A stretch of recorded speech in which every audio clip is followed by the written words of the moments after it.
Good afternoon to everybody. Welcome to the Hanover seminar series in the Department of Forestry here at Michigan State University. I'm David Skoll, and I'm a member of the faculty in the department, and it is my great pleasure to introduce today's speaker, Lara Murray.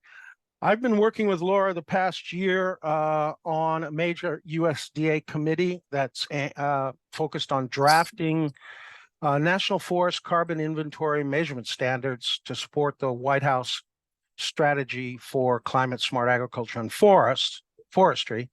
And Lara has chaired that committee along with co-chair Chris Woodall and has full agency participation on that committee. And it is clearly, surely, truly been a real pleasure to serve on the committee under her leadership and Chris's as well. The report is, I think, due this month sometime, we hope. But Lara will talk about it and let us know what's happening. So we also appreciate her taking time from an extremely busy schedule in Washington to talk to us these days. Forest carbon, climate smart forestry, nature-based solutions are all the talk of the town in Washington these days. It's an important and hot topic. Lara is a forest carbon expert working in the inventory monitoring and assessment research staff area within the U.S. Forest Service's research and development branch. She has a Master's of Science in Tropical Forestry, which she received jointly from the University of Copenhagen and the Technical University of Dresden. In her position at the U.S. Forest Service, she serves as a subject matter expert and a technical advisor on carbon monitoring, accounting, and management, and also supports national coordination around research, policy, and science delivery on carbon dynamics in U.S. forests and grasslands. Lara also helps lead the Forest Sustainability and Assessment Reporting Program and was a recent author on the recently published National Report on Sustainable Forests. Prior to coming to the U.S. Forest Service, Lara was at Windrock International, where she provided technical assistance to countries in developing their RED programs, reduced emissions from deforestation and degradation, and helped develop approaches for tracking the impacts of forest landscape restoration activities, and also built greenhouse gas quantification tools for the public and the private sector clients with Windrock. So again, it's a great pleasure to have you, Lara. Thank you for joining us, and I'll turn it over to you. But first, I'll quickly say that Lara will give a presentation, and then we'll entertain questions afterwards. And what I'll do is field the questions for Lara. And if you have a question, raise your hand using the hand tool button. So Lara will talk to us about entity scale greenhouse gas quantification guidance for forest management activities across the United States. So it's all yours, Lara. All right, I'll share my screen. Can everyone see my presentation?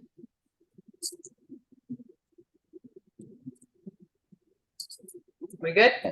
Yes. Yeah. I think you need to switch. We see your notes. Sorry? We see your notes. Okay, let me see if I can fix this here. It worked just before. Let me try this again. There you go.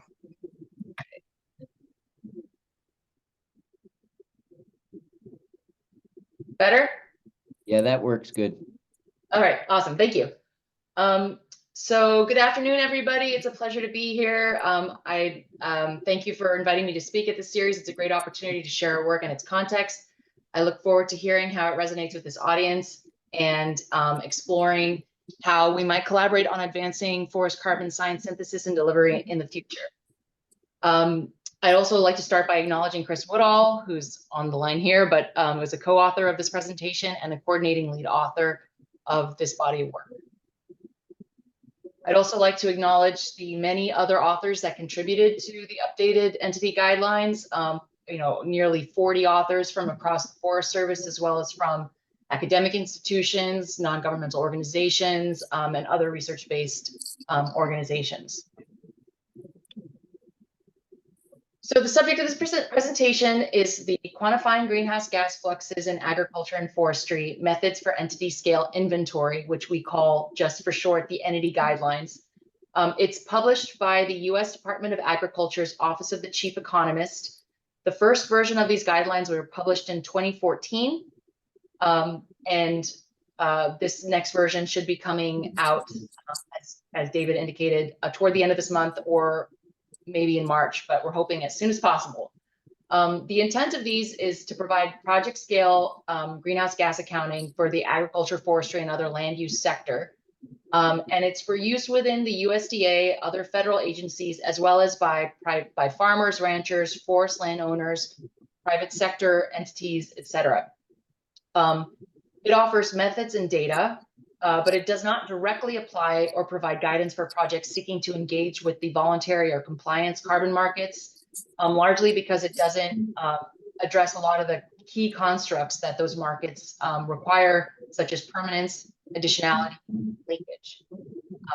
It has several chapters in it covering many different types of agricultural systems and forestry systems, but our charge was to update the managed forest systems chapter, and that's what I'll focus on today.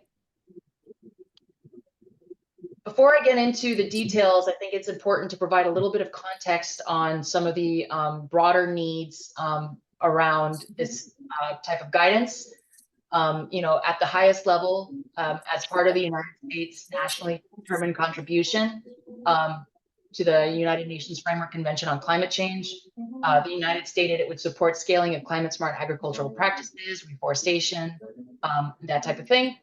And then in response, the USDA Climate Smart Agriculture and Forestry Strategy was issued, and as part of their 90-day progress report, which was released in May 2021, the first recommendation was to prepare USDA to quantify, track, and report the benefits of climate smart agriculture and forestry activities.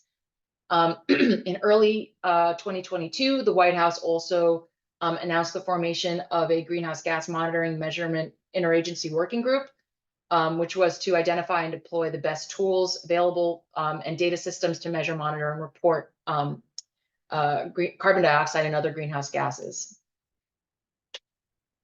More recently, as part of that interagency working group effort, the federal strategy to advance greenhouse gas emissions measurement and reporting monitoring for the agriculture and forestry sectors was released in July last year, stating a priority around accelerating the adoption of applications and tools that support climate smart ag and forestry.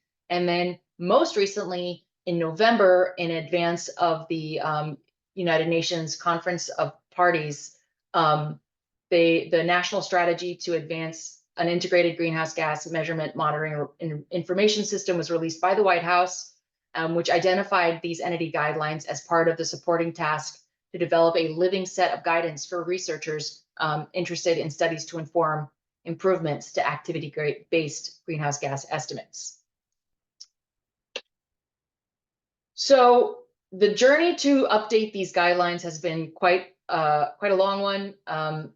So back in November 2021, the Forest Service's Research and Development Branch was approached by the Office of the Chief Economist to initiate an update to the forest management chapter. So we quickly worked to assemble author teams and establish some guiding principles in which to produce these guidelines. We also were under a very tight timeline. We had less than 5 months to produce an initial draft because the initial aspiration was to release the publication in 2021 or early 2022.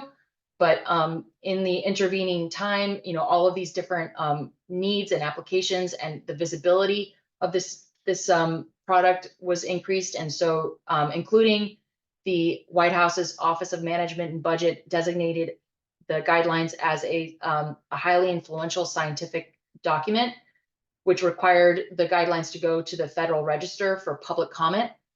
So there was a lot of iteration. There were tons of internal, external expert reviews that led us to where we are today, where we're hoping that it's all said and done and all it needs to do is just be released by USDA later this month. So going back to these sort of guiding principles, which we agreed on at the beginning of this process, were, of course, to bring in the latest best science. The original guidelines, like I said, were published in 2014. And so, in the intervening years, lots of research and data became available. And we wanted to make sure that we took in as much of that as possible. And also, of course, emphasize transparency and open source opportunities. As an example, one of the outputs of this effort was publishing SQL code to be able to draw from the Forest Inventory and Analysis database to summarize carbon stocks and stock change data, as we did, as I'll explain later. We also wanted to introduce consistent accounting approaches that could be applicable across the continental US, leveraging our national forest inventories, and of course, engage with experts across the Forest Service, academia, and nonprofits to make sure we were drawing from the best available science. Enhancing accessibility was also a really key guiding principle, noting the increasing need for this type of guidance across public and private sectors, and the broad set of users for which the guidance was developed for. We wanted to make sure that it was genuinely accessible for farmers, ranchers, and landowners who may not have a great amount of technical capacity or data availability. We also wanted to, we achieved that by building in levels of accessibility and precision, which I'll speak to in the next couple slides. And then, given the really short timeline we had to produce this update, we wanted to keep a close eye on versioning and opportunity tracking. We wanted to make sure we were laying the foundation for future improvements, knowing we weren't going to be able to get everything we wanted in this particular version. So use it as an opportunity to identify gaps and opportunities and sort of strategically create a roadmap for future research and science delivery. And then, of course, also seizing the opportunity to engage with partners and stakeholders to better meet practical needs around strategic climate smart decisions. This work provided us a vital opportunity to engage across federal agencies, as well as within the Forest Service, to identify really what the needs were with regard to specific forest management practices and the data and capacity gaps and needs that are out there to better serve the purpose of these guidelines. So the teams we assembled, which also are reflected in the sub-chapters within the forest management chapter, were an overview and framing chapter. So this team sort of established the boundaries, provided a bit of context on how to interpret the guidelines, and provided just general context on forest carbon flux across the United States. Then there was the harvested and wood product substitution team, the fire and fuels team, silviculture team, and urban forest team. Given the vast amount of disciplines and research trajectories that are involved in forest carbon quantification and scenario building, we wanted to make sure that we were drawing from the broadest and most well-placed set of authors to be able to compile this guidance. So going into this accessibility goals topic, we introduced a series of levels, right? And these levels correspond to precision and accessibility needs that are represented by the different types of users of this guidance. So these levels of methodological precision are intended to meet the very specific range of users' levels of technical capacity, data availability, and precision needs. So level 1 being the most accessible, least data intensive, requires no expertise, existing inventory, or user executed computation. Users apply computation tools, which eliminates the need to interpret equations or identify appropriate data. So the tools that we have for it are the Excel workbook tool, which we built to accompany these guidelines, and the iTree suite of tools for urban forest management. The iTree suite of tools is owned by the Forest Service and co-owned by the Davey Tree Company. And this is a large suite of tools for quantifying ecosystem services provided by urban forest systems. And it's widely employed already. It's been adopted all over the world. So there was no need to introduce something different for the urban forestry component. However, there was nothing readily available for project scale accounting under the level 1 approach for the entity guidelines. So we created this Excel workbook tool. The workbook tool enables users to enter just really basic data to generate estimates by drawing from built-in default data, coefficients, and factors, and then combining them with the programmed equations. It being an Excel workbook lacks the sophistication of an online user interface with interactive maps and lots of bells and whistles for customizing outputs, but it served us as an essential development space for the author teams to test and connect components of the guidelines. It also increases accessibility, limits user error, and serves the greater aspirations of transparency and repeatability that we were hoping to achieve.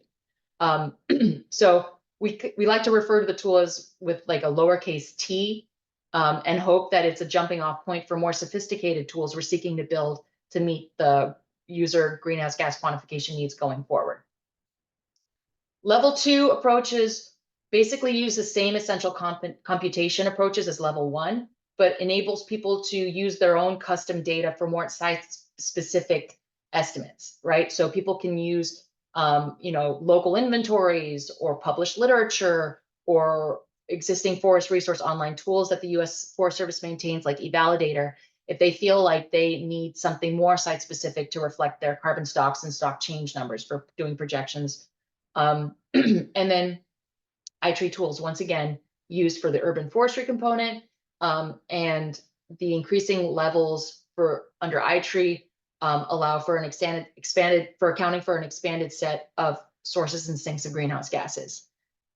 The level 3 approach is the most advanced of these levels. It requires that users use inventory data coupled by advanced modeled approaches, which require a lot more user training and expertise. And so we point a lot to the US Forest Service's Forest Vegetation Simulator, but of course there are a bunch of different stand level modeling applications out there that could be used. So here's just an indication for each of the subchapters where the levels are available. Not all levels are offered in this version of the guidelines for all of the forest management activities included, by virtue of just a lack of time and resources to get all those done. But the aspiration for the future versions would be to fill in all of the levels and then also move level 1 approaches as close to level 3 approaches as possible in terms of advancing precision and including uncertainty estimates and providing more reliable outputs. So just as a recap, the Excel workbook facilitated computation uses really basic user supplied information like region, size of management area, forest type, age, class, stand, origin, and then those data are used to draw from the backend, draw the appropriate values from the backend lookup tables in the Excel workbook to produce estimates that are specific to region, forest type, etc. So diving in a little bit into this level 1 approach for the silviculture and improved forest management subchapter, we did not have the time or resources to go do hundreds of modeled simulations of all of the many permutations of forest management activities undertaken across the United States, account for all of the past management history and all of the complexities involved in doing these more advanced model simulations. So we just chose a limited set of general forest management activities that we could come up with methods for that drew from, but that we could come up with reliable outputs by using forest inventory and analysis data. So those were basic projection, assuming just general forest management, a basic projection with harvest, and then some modeled, then some scenario-based quantification approaches, reforestation, avoided deforestation, extended rotation, and then there's also an option just to quantify the impacts of a harvest, ignoring the ecosystem side. And what the Excel workbook does is, for those activities that involve harvest, connects the harvested wood product carbon flux calculators to provide a total result of forest management impact. So these level 1 activities were enabled by drawing, as I mentioned, from the forest inventory and analysis's nationwide forest inventory. So we were able to go into the forest inventory and analysis database and group forest carbon stocks and stock change estimates by region, forest type, age class, stand origin. So for example, there is a specific carbon stock and stock change estimate annual stock change estimate provided for an alder maple group in the Pacific Southwest for the 0 to 20 age class and of natural origin. I'll also note here that late last year, the Forest Inventory and Analysis Program adopted the National Scale Volume Biomass Framework, which changed carbon stock and stock change estimates by adopting this updated set of allometry and factors that for translating inventory data into carbon stock, biomass, and volume estimates. And because of this quite significant change, we did make the effort to update all the back-end tables in our Excel workbook to reflect the latest estimates of stocks and stock change for the United States. And then the screenshot here at the bottom is just showing the Excel workbook tool, the sort of user data entry. There's a lot of drop-down menus, so users can select from the relevant forest type groups for the region that's been selected.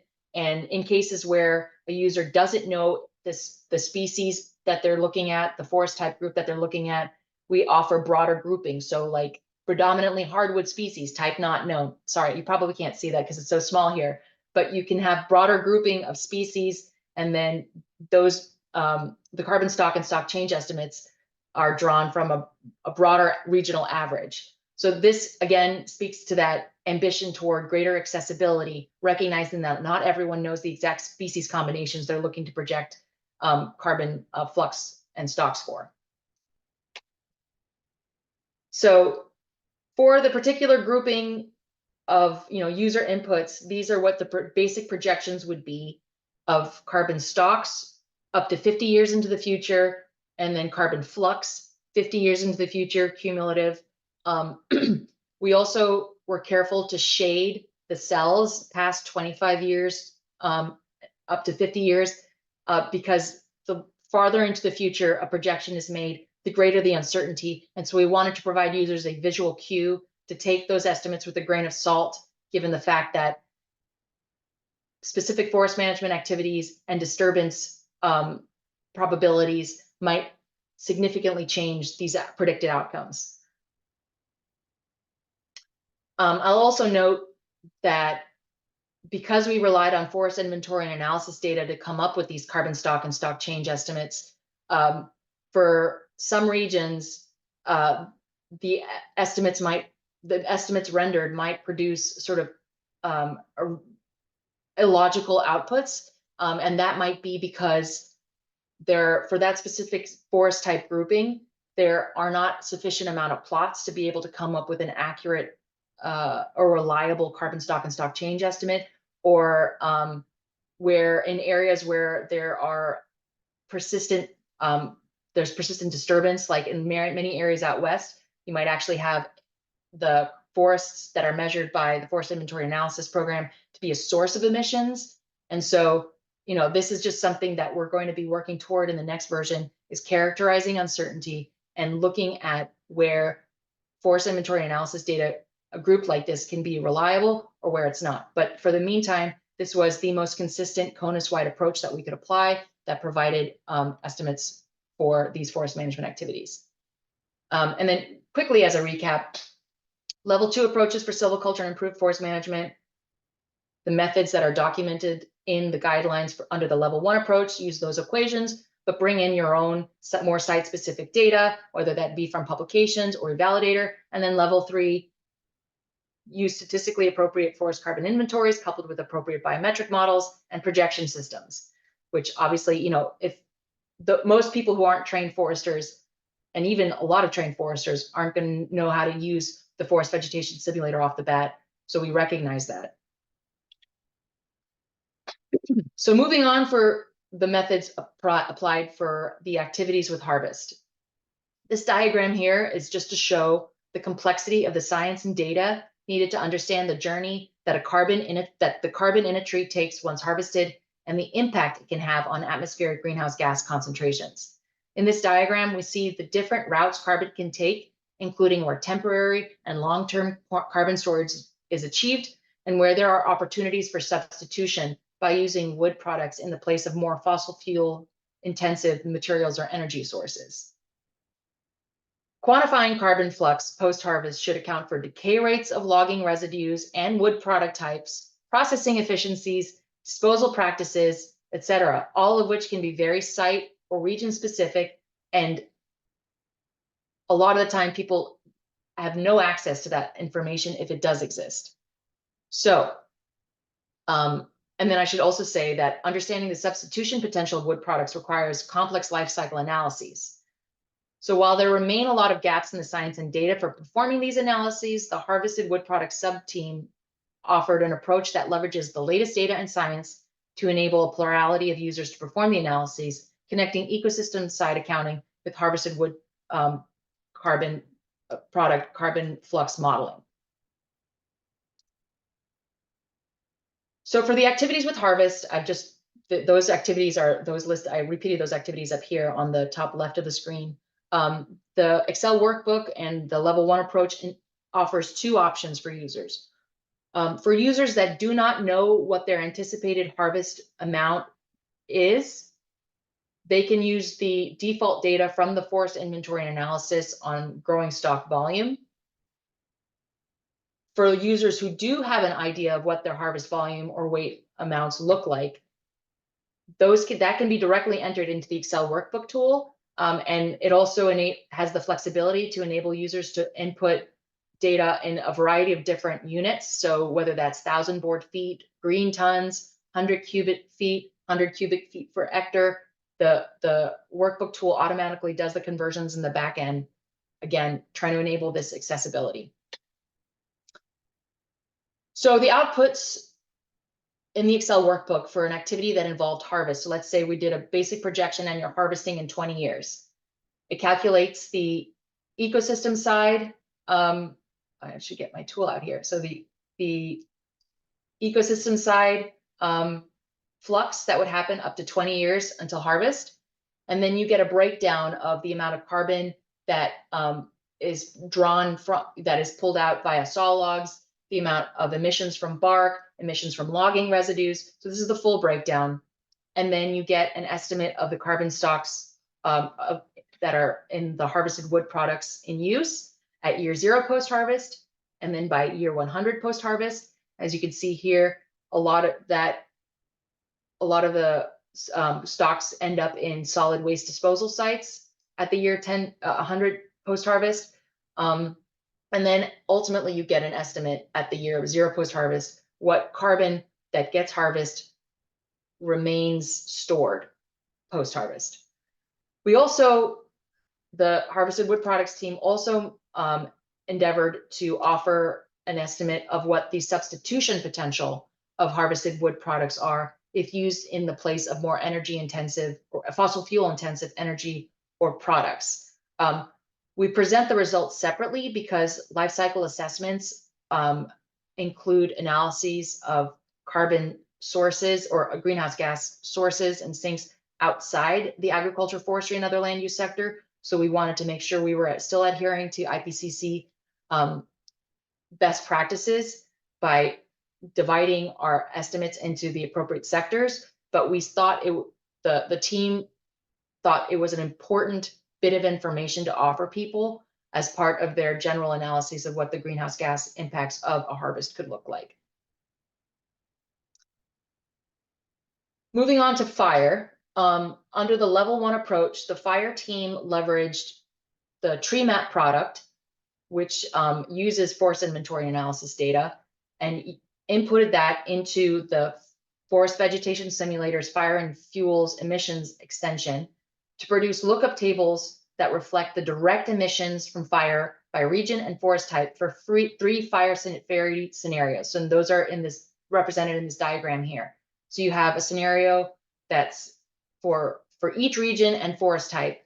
You have a lookup table that has the estimated emissions for what a low severity fire would be, a moderate severity fire, and a high severity fire. That low severity fire scenario is considered to be a proxy for a prescribed burn. Emissions from carbon dioxide, nitrous oxide, and methane were included, but it only includes the immediate combustion of biomass. No projections of post-harvest carbon, post-fire carbon flux like regeneration, an analysis that accounts for fire return intervals. None of that post-harvest flux was included in this particular version of the guidelines, but we're working toward that in the next version to provide for a more complete understanding of what, for example, the impact of a prescribed burn would be for over a catastrophic fire. No level 2 approach is offered under the fire subchapter, but level 3 approach basically says run the forest vegetation simulator, fire and fuels extension to do customized runs. And these are the Excel workbook outputs for fire. You can see these three the three scenarios shown, broken down by greenhouse gases in tons of carbon dioxide equivalent. And so it allows for a sort of side-by-side comparison. And like I said, future versions will include flux from post-fire regeneration, build in predictive aspects around future disturbance, and hopefully also enable map-based spatial calculations. So getting toward the final urban forest component of this work, as I had mentioned, iTree's suite of tools were employed based off of what the desired level of the scope of the desired output. These are listed here. Level 3, using an iTool that requires field data from samples and inventories. Level 2 offers something where you could expand the scope of your accounting to also include maintenance emissions. So again, the iTree suite of tools provided a lot of the existing guidance for the entity guidelines. So at the end of this journey, what did we learn? As I had said, our goals for this effort were to identify opportunities and gaps for next versions of this guidelines. And so the major needs and gaps that were identified were more research and data for us to be able to better characterize the lateral transfers between forest carbon pools and flux in response to management, disturbances, and climate change. That these days that focuses a lot on soil carbon flux in response to management, but also transfers between the dead carbon pools, the live and dead carbon pools. That's also a major area where future work should be trained to be able to provide more accurate predictive predictions of what the impacts of forest management activities are on carbon flux or on carbon stocks. I already spoke quite a bit about the complexities of quantifying the carbon flux and harvested wood products along supply chains and life cycle analyses. Plenty more to do there. I also spoke to our ambitions to include future around fire emissions modeling to predict the impacts of fuel treatments across changing disturbance regimes. And then also, in going forward, we really need to be able to model more complex forest management activities. Things like thinning, that type of thing was not included in this version of the entity guidelines. And we know that we need to harness forest stand level modeling products and to be able to do that, to be able to offer something more complete going forward, including adaptive silviculture practices. And then finally, the need for more geospatially downscaled forest carbon estimates with reduced latency, increased spatial granularity, and estimation of associated error is definitely an area where that going forward we would want to leverage. So toward version 3, these are just some of the things that we're working on now. The Forest Carbon Modeling Group was established in early 2023, which led by the Forest Service and the National Council for Air and Stream Improvement, which assembled over 100 leading biometrician, carbon modelers, and industry experts to collaborate and identify and prioritize needs in forest carbon modeling and natural climate solutions. We also want to work collaboratively and bring in the best forest science, carbon science into the forest vegetation simulator, and then work with our partners to identify and target other forest management practices for level 1 approaches, and then undertake those modeled simulations to be able to offer that sort of basic, better than back of the envelope estimate of what specific forest management activities might result in. And then assemble and integrate research advancements and additional data. So that, in terms of that more geospatially refined carbon estimates, we look a lot to small area estimation work that's in the sort of research and development phases, work toward operationalizing that. Harvested wood products and life cycle assessment research, also critically important. And scaling. While the entity guidelines rely heavily on the same data sources that our national forest carbon inventories use, the ability to scale and nest estimates at the project scale all the way up, through regional, state, and then national. I think that's also critical, especially in light of the federal measurement, monitoring, reporting, and verification aspirations. So last slide here, aspirations for aligning the next iteration of the entity guidelines with broader federal greenhouse gas monitoring, measurement, monitoring, reporting, and verification. We are working toward a public-private partnership to develop more sophisticated tools. We're also hoping that we will develop these federally curated spaces where we can host sort of the authoritative geospatial forest carbon estimates, better characterize attribution, offer the sort of federally curated models and socioeconomic data for people to be able to make science-based decisions around implementing natural climate solutions. And finally, also make sure that we're working toward increasing precision, increasing rigor for these level 1 approaches, getting them as close as we can to those level 3 approaches to ensure equity, confidence, and climate goal attainment. And these are the names of the team leads for the different components of the entity guidelines, if anyone wants to reach out for more specifics. That's it. Okay, great. Thank you, Lara. Really extensive work that was done there with your committee, and this has really advanced the 2014 report immensely. So there's so much more work to be done still, but it's quite an achievement. I'm sure everybody's looking forward to having access to it when it comes out. So I'll turn this over to questions, and what I would ask that people do, I'll field the questions, and if you just raise your hand, there's a reactions tab down there where you can raise your hand and ask questions. And I'm going to try to look. There's a lot of people. It flows over to another page. Can I ask a question, Lara? Yeah, go ahead, Aki. It's a great presentation. Thank you so much for really interesting, the information from the Forest Service.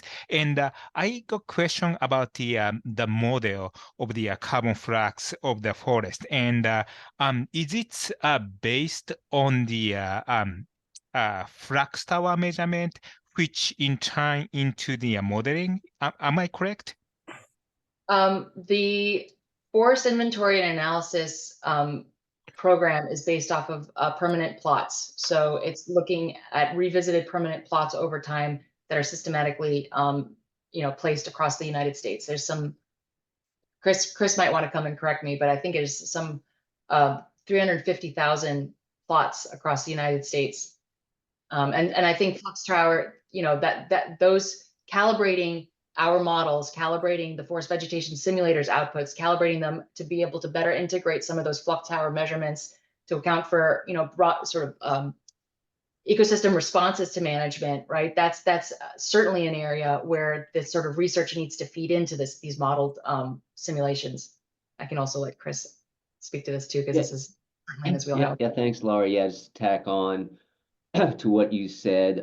This basic approach, in the year 2022, I'd say using FIA data is almost like an age-based matrix modeling approach where you you take all our observations of this stand age and forest type and region, our observation of forest carbon, in the present, then look for a similar forest type advanced by 5 years in that region. So you kind of just doing this matrix approach, right? You're absolutely correct. This forest carbon modeling group, we really want to advance forest carbon modeling, especially transfer modeling, et cetera. So the topic of flux towers is definitely on the table for future modeling refinements. Really, this process was kind of identifying kind of this whole world of forest carbon. What do we know and what don't we know, and how we tie that to the emerging federal programs, investing IRA funds, et cetera, in modeling. So this is kind of a rapid assessment of kind of triage of like, what's best practices now, but more importantly, where should we be investing this future research, whether it's geospatial work with NASA, USGS, or refined modeling flux with the Ameriflux kind of network. So really good question, and we hope to do a lot more refinement on that in the future. Okay. Yeah. Roger, go ahead, Aki.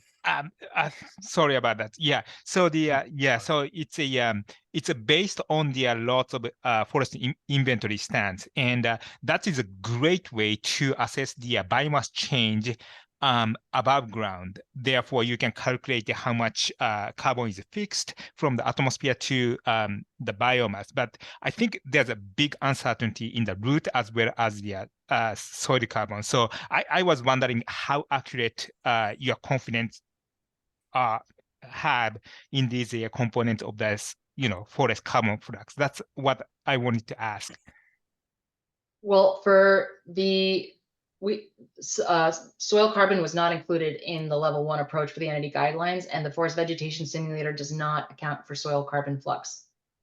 So we acknowledge it as a huge area, a huge gap, and something that is absolutely a priority going forward. And I think it's something that has been recognized in the federal measurement, monitoring, reporting, and verification strategy. There's a whole component that's about establishing soil carbon monitoring networks and being able to fill those gaps, right? Yeah, Lara, it's another really good point. We were very intentional to not include soil carbon because we felt the uncertainty was too great. We really wanted to elevate it in people's eyes for their understanding that more research, more soil inventories need to occur before you can have confidence of populating such a tool with associated estimates of soil carbon change, right? So currently, at least within USDA, there's discussions on refining a national kind of statistical sampling approach for soil carbon across all land uses, recognizing forests are covered by the FIA program of the Forest Service right now for soil carbon measurements, and then NRCS, Natural Resources Conservation Service, cover ag sector. But it'd be really nice if we came together on that and leveraged our observations. So once again, going back to my prior comment of learning what we don't know and what's most critical, and trying to fill those gaps in the years ahead with partnerships, federal investment, et cetera. And I'll just add one more thing here too, is that the thing that is the most uncomfortable with the soil carbon is that attribution, right? Being able to be confident that this forest management activity rendered this change in forest carbon stocks in this timeline. Given the heterogeneity of carbon stocks across landscapes, it was just something that we were very aware that confidence wasn't there. Thank you so much. Okay, great. Thanks, Aki. Raju. Thank you, Lara, for a great presentation. So my first question is what is that Excel tool already available? I have not have access to that. It should be released at the end of the month. If you would like a sneak peek, send me an email and I can get you an advanced copy, but it's not available to the public yet. Okay, thank you. Why I'm asking that is we just got funded through USDA RRA to build an extension tool to convert what you are doing into economic values and tell landowners that if they defer harvest by 10 years, 20 years, 30 years, how much economic loss they would incur, and then what would be the carbon prices that needs to recoup that. So I was looking at 2006 paper by James Smith and others that were just using the table for the North America, and Chad was doing that as well. Chad Papa, I think you know him. He's actually presenting at another webinar, so he could not be here. He would watch your presentation. So maybe we didn't have a lot of time, but if you would not mind, Chris and Lara, I would like to talk more about that, and then maybe just use some of the information from that Excel tool to integrate into that web application. And I believe that sometimes web applications where you just say, okay, I have this forest type or this species of tree, I have 10 acres of land or 100 acres of land, and I want to defer harvest by 10 years, maybe not do harvesting. What would be the, carbon sequestered, and how much would I load? How much would I lose economically? What should be the carbon price to recoup that? So I will send you an email. So if you are fine with that. For sure. Thanks. That's an exciting application for this work too. So yeah, excellent. Yeah. Right. And thank you for Reggie. doing this. Yeah, if I could just tack on a couple comments to what you just said. So, yeah, indeed, with that Excel tool, the USDA is going to do some kind of press release and announce it here in a few weeks. So it's like any week now. It's out of our hands and at the secretary's office. So it's we'll distribute it kind of on an as needed basis. But with the ecosystem calculations like forest that we just talked about, we have the kind of SQL code that you can rapidly hit that public FIA database and update all those calculations whenever you want to. But that harvestwood products piece is, I think, our biggest advance with this approach. We're really proud of our harvestwood products team. And in that tool, it's transparency to everything.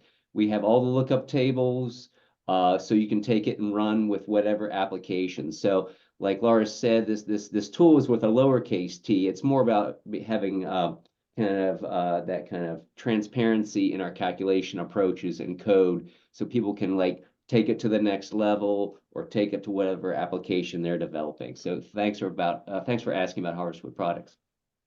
Yeah, thank you. And this would be great because Chad and I were talking, and then we were talking how we can have the harvested wood product, and FCCP here, and Chad in the FCCP, Chad Papa does a lot of work with harvested wood products, but it's still very complicated, and it's very hard to just have all account for everything. We were using TPO data, we were doing all kind of stuff. So thank you for that. So I'll be in touch with you. Maybe we can talk soon. And I think we can wait for the press release as well, because we just got the grant, so we have a little bit time to build that. Thank you. All right, thanks, Raju. I'll take the prerogative to ask a question at this point too, and we'll welcome more questions until we do have to leave off at about 4:30.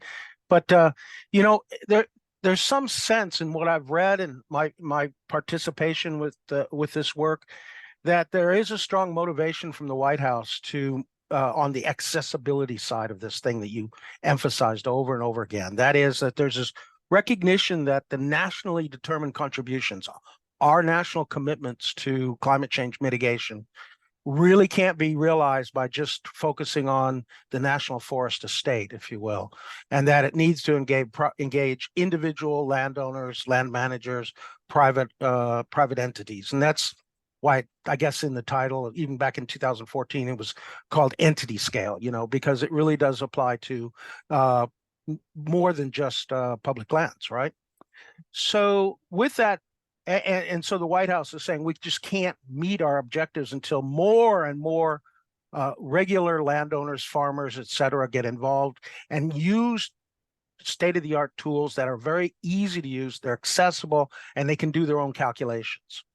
So one of the things that might raise, a point that might raise with folks is how, and maybe this is a non-issue, but I'd like your insights on, if more and more people are using it, more and more people are finding it highly accessible regardless of their skill based, how would you then answer questions about verification and validation? And how would that be kind of, if at all, regulated or supervised so that there is the consistency that you want to achieve, yet there's also some reliability in what estimates that are being used as people start to do that? Maybe that's not an issue, but I'd really love your insights on that. I guess, the, RV part of MMRV isn't directly addressed. It's sort of outside the scope of these guidelines. But I would say that, that the reporting and verification would be under the purview of whomever is incentivizing the adoption of whatever climate smart practices are included in the guidelines or whatever, I could imagine, the Natural Resources Conservation Service, if they, and I think they will adopt the guidelines, that would be under their purview to construct a means by which not only people could report consistently, but also provide accompanying documentation over time to demonstrate the efficacy of those treatments, right? I don't know.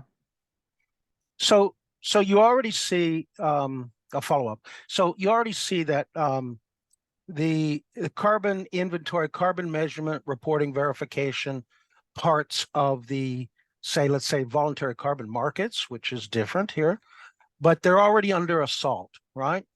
You're seeing reports coming out in the Guardian newspaper. You're seeing some scientific papers appear in prestigious journals like Science. You're already seeing that, and some of the questions are levied at individual private landowners that might have, in this case, carbon projects. And so the buzzword right now is high integrity carbon accounting, high integrity carbon measurement, and there are some organizations that are coming up just to focus on that. How do you see, if at all, that these issues that are challenging all the inventory and all the measurement activities that are going on, from the markets to non-markets, to just over-the-counter work, to just philanthropic work, to everything? There's serious challenges that are coming, some of them not well-founded at all, but they're there. How do you see that as a threat or a problem going forward, or maybe not? I mean, I have my own views. Yeah, Chris. Yeah, let me tack on to your question, what Lara just said there. So just to be clear, the Forest Service does not have authority from Congress to do anything of looking like regulation or smelling of that when it comes to forest carbon markets and project developers, et cetera. So we can put that in your thought process and set it aside. But with this and the guidelines and with the White House, is kind of like coming back to this question of, let's rapidly assess our current state of science and our knowledge, at least within the government and with our partners, and start displaying that and working to fill the gaps. So I think we're on the scientific trajectory, this trajectory of the markets, verification, this topic of greenwashing, et cetera, continues, right? And Congress is asking our agency, like, what would you think of regulating? What would that look like? So we're having these kind of discussions with a potential legislation in the future or future Congresses. But I would like to still kind of like keep working on that analytical side. Maybe we'll reach that point where, at least on the federal side, we have this confidence with soil carbon change, modeling, lateral flux, et cetera, all the unknowns and difficulties and uncertainties we're aware of. Maybe perhaps that will merge up with some quality legislation to affect change across the markets. But for right now, it's this kind of goes back to that question of what are we authorized to do, and we do not have authorization to go any deeper or touch on the private markets at all. Lara, does that kind of ring true in your mind too? Yeah, and this is also why we introduced these levels of precision, right? Or these levels is because we recognize that that level 1 approach is not going to meet the reporting and verification needs for a lot of entities that are looking for those, verified outputs. And so that's where that level 3 comes in. But the reality is, in order, like you said, Dave, in order for us to scale up climate smart forestry and agriculture activities across whatever the 60% of forests across the United States that are not federally owned, you cannot expect people to rapidly become technical experts in carbon accounting. And so there has to be some meeting in the middle. But yeah, I mean, we're very, very aware of the reckoning that's happening with regard to the carbon markets and even just other types of greenhouse gas accounting. Yeah. Yeah, I was not speaking specifically just to the markets, because there's other ways that money is flowing into this, philanthropic things, and so forth. So, but yeah, interesting. So there's a role perhaps for universities to be arbiters of good practices, best practices, and even do our extension and outreach in such a way that we get into the measurement side of things and can help inform landowners on what's a best practice and how these tools can help them and things like that. There's probably, I'm thinking, a university role in things like that. So. For sure. And as we work towards this next version of the entity guidelines, we're really, that's a huge prerogative, is to reach out and look to our partners, across the country, whether they're academic or, the climate hubs, the USDA climate hubs, to identify what activities are being considered and implemented, rally the science around those activities, and then come up with measurement approaches for them. Okay, that's great. Awesome. Let's see, any more questions? We're about out of time, so I'm going to call the question on the questions. And I want to thank Lara and Chris also for helping out and participating. We're extremely privileged to have you come talk to us about what's happening there with USDA and the U.S. Forest Service. It was a great talk, great presentation. We're looking forward to seeing the report. And I can say, I'm sure everybody enjoyed it. So thank you very much. Good round of applause virtually. And that'll be it. So everybody enjoy the rest of your week. Thank you for participating. Thank you. Thanks, Dave. Bye-bye. Bye, See you everyone. guys.